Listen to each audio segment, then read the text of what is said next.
Je suis très heureux d'être ici à Paris. J'aime cette ville. Alors, je vais vous parler de la prescription de cannabis médical en Allemagne et son accessibilité. Je suis malade pour environ 28 ans. Et depuis 25 ans, je travaille sur le cannabis.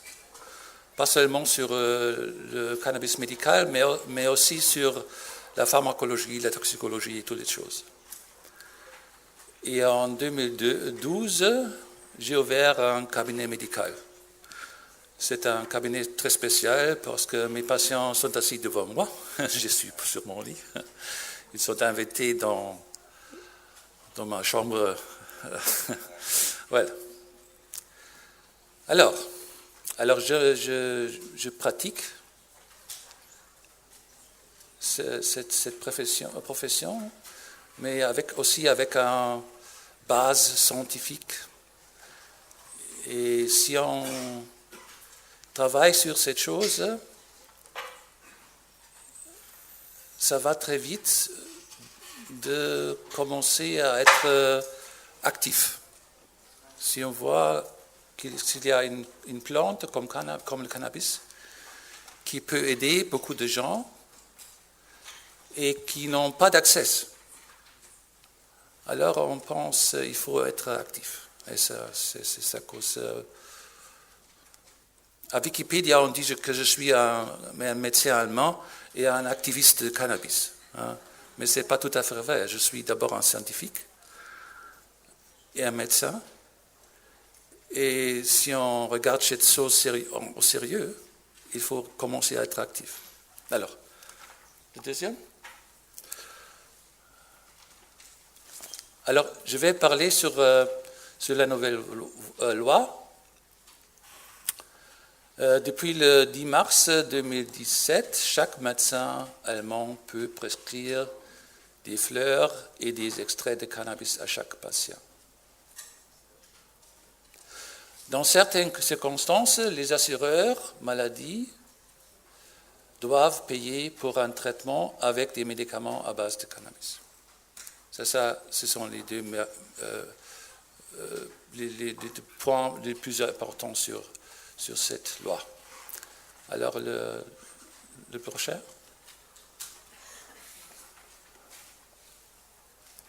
Voilà, c'est la première plante de cannabis légalement cultivée en Allemagne avec une forte teneur de THC depuis plus de 50 ans.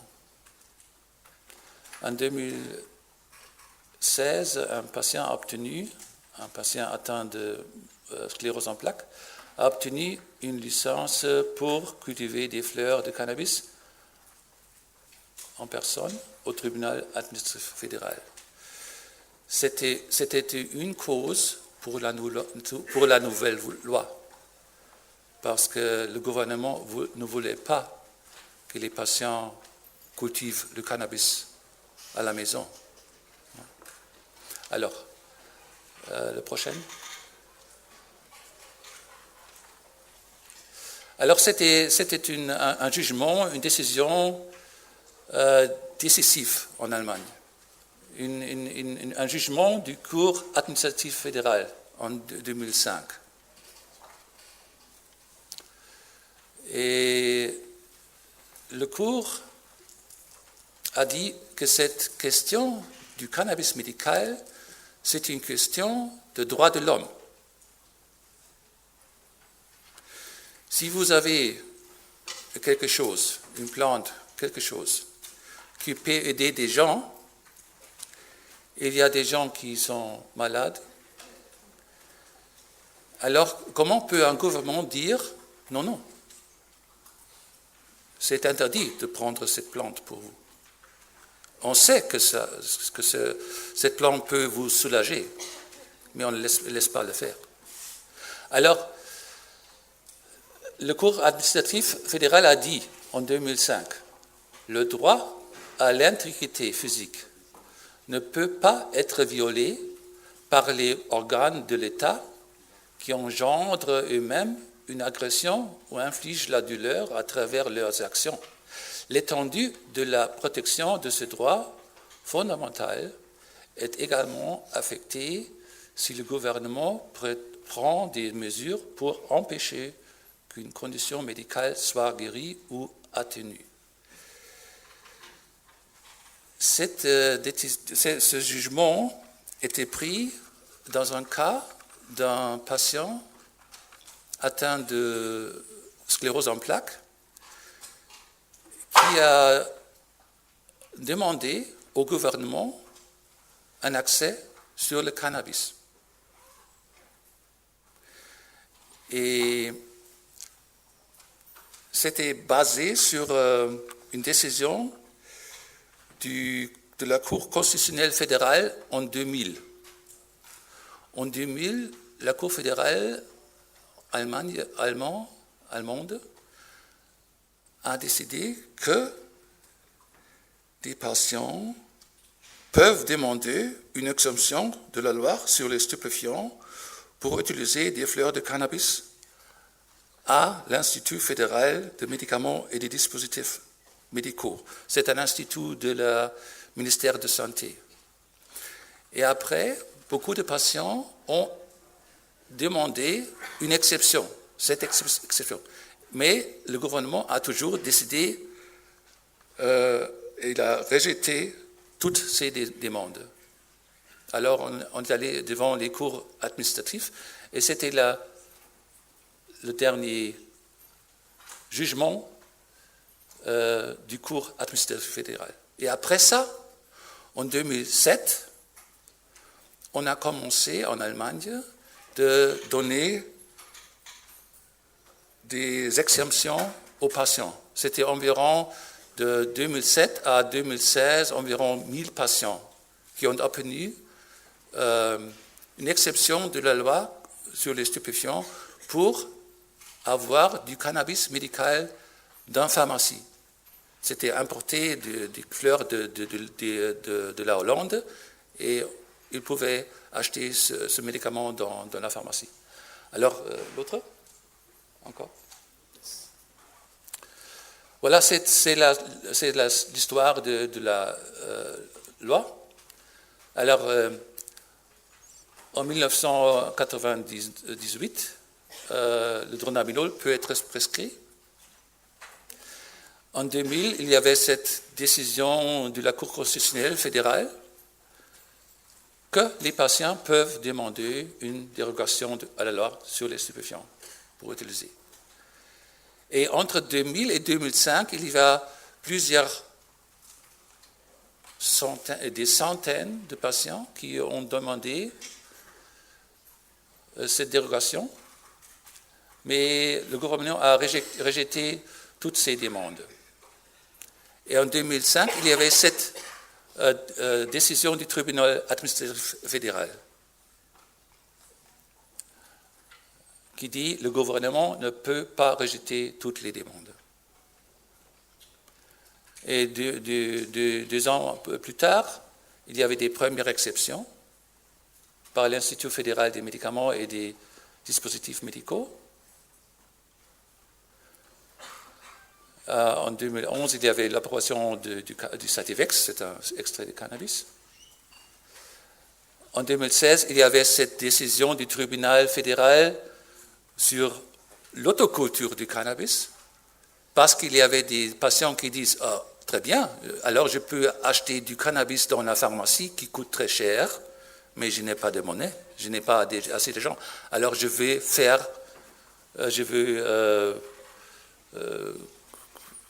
cultiver le cannabis. » Et le même cours a dit, oui, s'il n'y a pas autre possibilité, il peut cultiver son cannabis. Et là, le gouvernement est allé très vite et dit, non, on va faire autre chose, on va faire une nouvelle loi.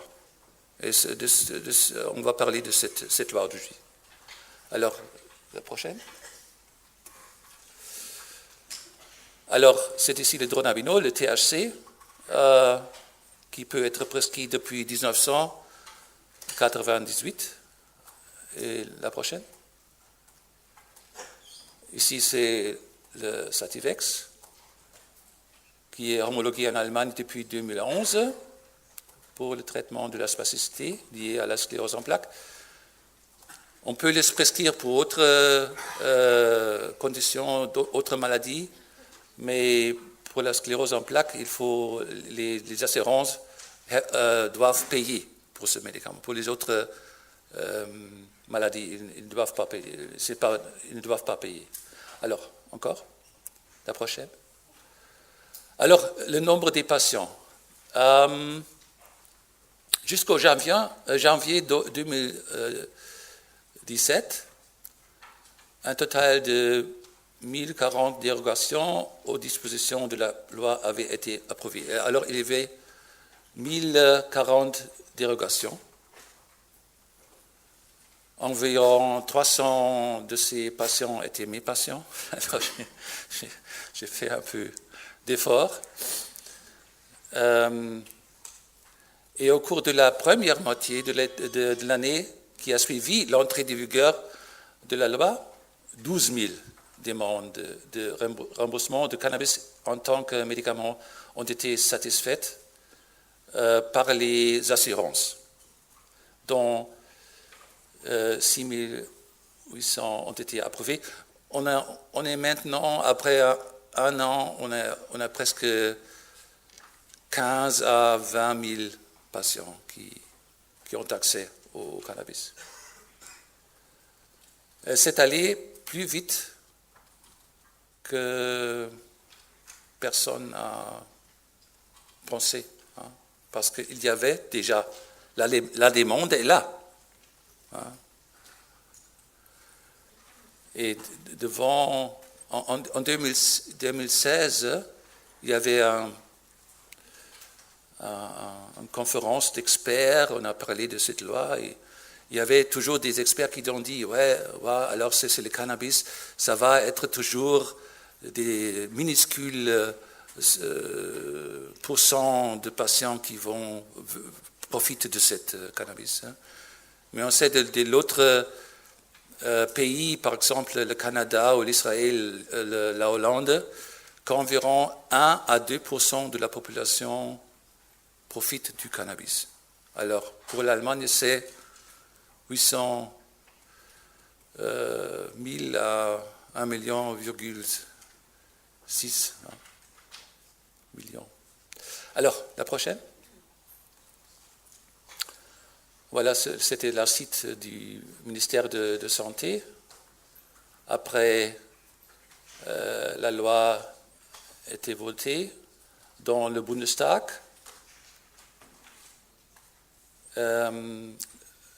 Ce qui est spécial, c'est que toutes les parties, il n'y avait aucun membre du Bundestag qui n'a pas supporté cette loi. C'est une expression. Hein? Alors, les gauchistes, les conservateurs, tous ont supporté cette loi. On s'est pris dans les mains, s'est gratulé, très bien. Hein?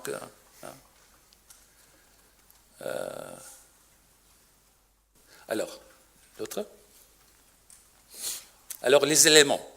Alors, on va parler des éléments de la loi, et après, on va parler des problèmes avec la loi.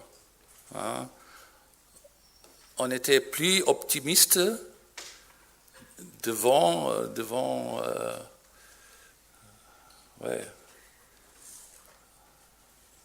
l'année 2016, avant la loi, qu'après la loi.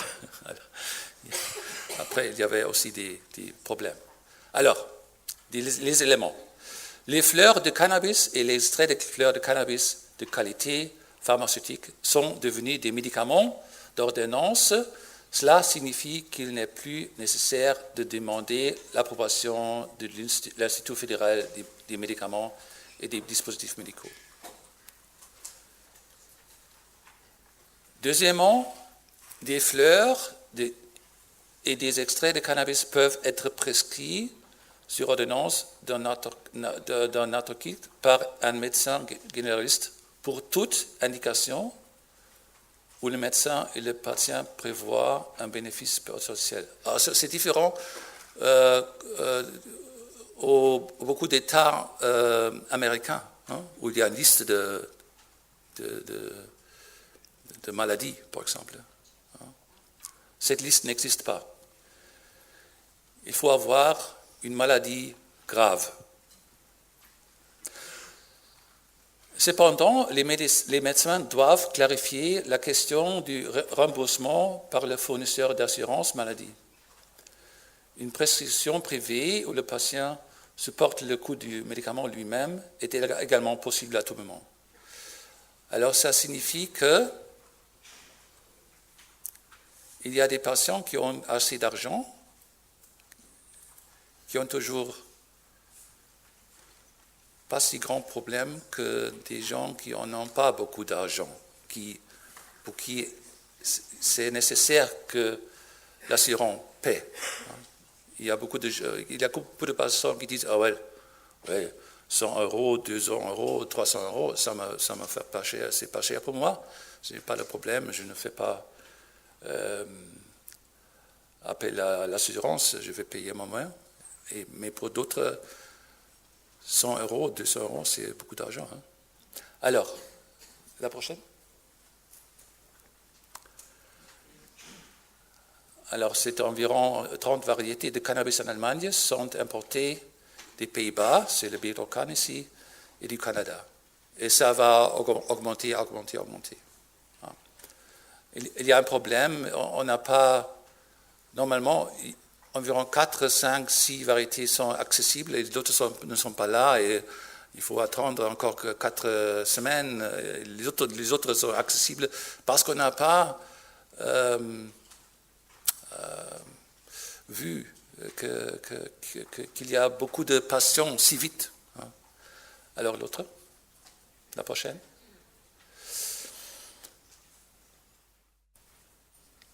Alors, c'est alors sur les assurances.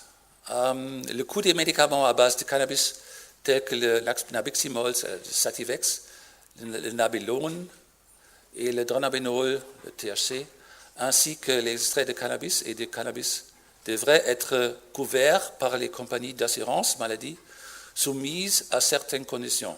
On va parler des conditions.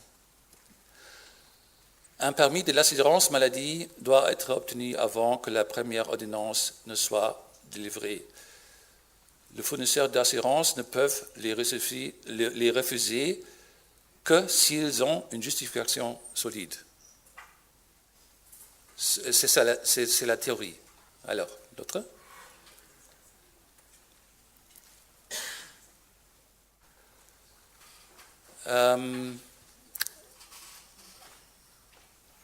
Les médecins doivent participer à un sondage anonyme. Et ce sondage est fait sur une période de 5 ans. On veut avoir quelques informations pendant ces 5 premières années. Et l'autre point essentiel, c'est une culture contrôlée du cannabis sera organisée en Allemagne. Il devrait y avoir une culture contrôlée du cannabis en Allemagne afin de mieux répondre aux besoins futurs et de ne pas dépendre complètement des importations.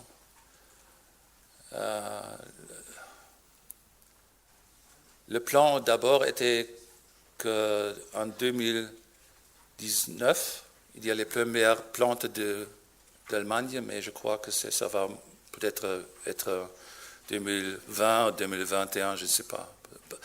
C'est toujours plus long qu'on espère. La prochaine.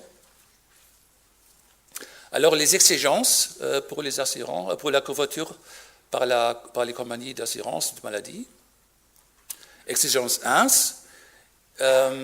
une forme de traitement généralement acceptée n'est pas disponible ou dans le cas individuel, selon l'évaluation raisonnable du patient, ne peut pas être appliquée.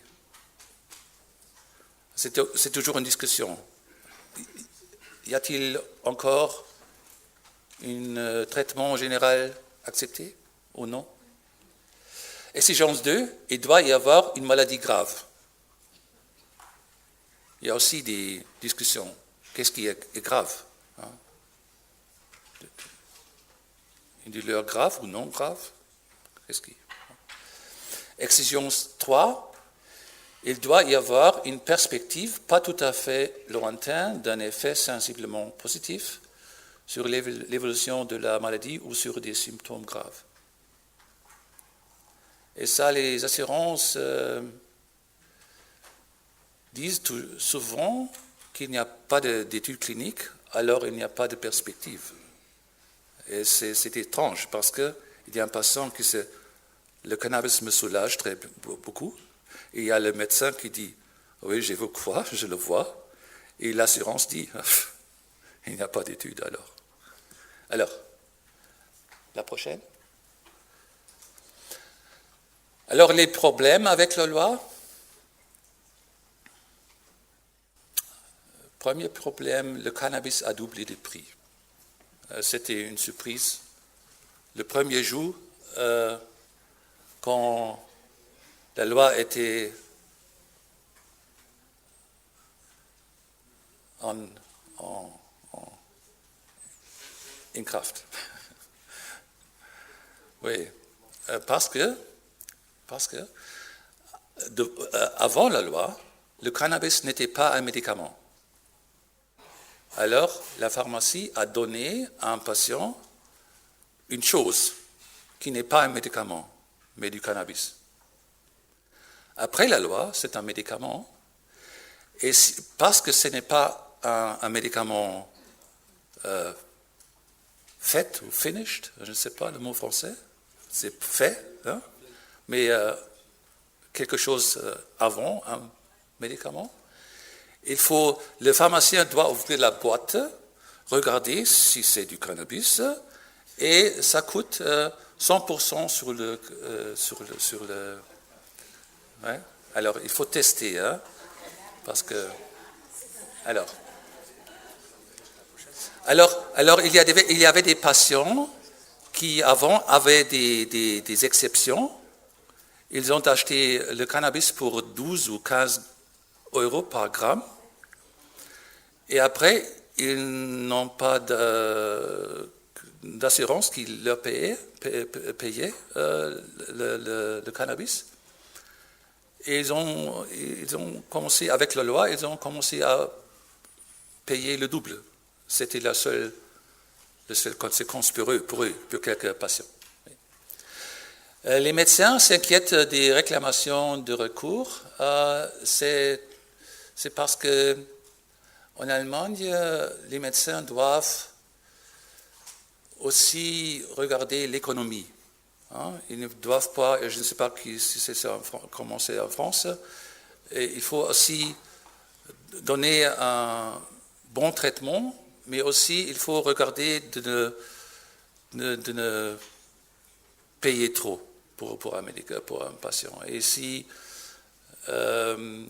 les assurances disent si vous prescrivez du cannabis, c'est peut-être pas économiquement. Hein. Il peut peut-être donner des opiates ou d'autres médicaments. Et la bureaucratie, avec plusieurs choses, et un refus de remboursement par les assurances. La prochaine? Oui, ici c'est un peu la bureaucratie. Alors, encore une fois, avec le développement du prix. Avant la loi, le prix d'achat d'environ 9 à 10 euros par gramme, et les prix de vente étaient généralement de 12 à 15 euros par gramme, environ 60 à 75 euros par boîte de 5 grammes. Après la loi, depuis mars 2017, puisque le cannabis n'est pas un médicament fini, les pharmacies doivent automatiquement le traiter comme un mélange extemporané, ce qui signifie que les pharmaciens doivent s'assurer que le contenu est vraiment du cannabis et pas du camomille, je ne sais pas. Le patient est alors obligé de payer 100% sur le prix d'achat. Alors, la prochaine. Réclamation de recours.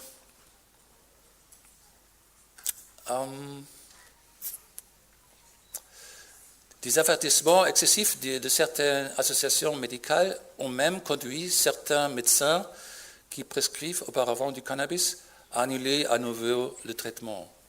Alors c'est un peu le peur, ce n'est pas très attractif pour un médecin allemand de prescrire du cannabis. Les récréations sont des pénalités que les médecins doivent payer s'ils n'ont pas agi économiquement dans leurs frais médicaux au détriment des compagnies d'assurance de santé. La prochaine. La bureaucratie, ça veut dire qu'il faut, pour chaque patient, une demande de transfert de coûts doit être fait à l'assurance maladie. Il faut raisonner et après l'assurance écrit encore une fois, il faut encore raisonner. Et le médecin devra également remplir un formulaire de 14 questions pour chaque patient, parce qu'en fait, je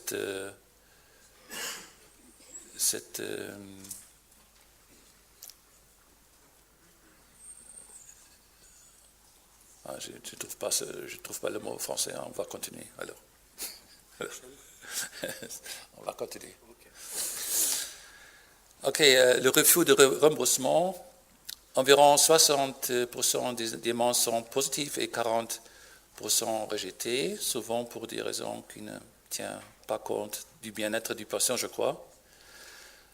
Et le nombre de rejets ne peut pas être appelé exception. C'était dans la loi, il y avait des expressions, mais 40% n'est pas une expression, comme écrit la loi. L'autre, alors le futur, je ne sais pas dans quelle direction ça va aller. Alors, oui? Oui. Il y a alors les solutions concrètes sur la loi. Qu'est-ce qu'il faut faire? Alors, il faut encore une fois réduire le prix des fleurs du cannabis. Il n'y a pas de raison pour faire pour des prix si élevés. Il faut réduire la bureaucratie associée à la prescription. Il faut lever la menace d'amende pour les médecins prescripteurs. Et il faut avoir un engagement des compagnies d'assurance maladie à refuser le remboursement que dans des cas exceptionnels, ce qui est écrit dans la loi. La prochaine.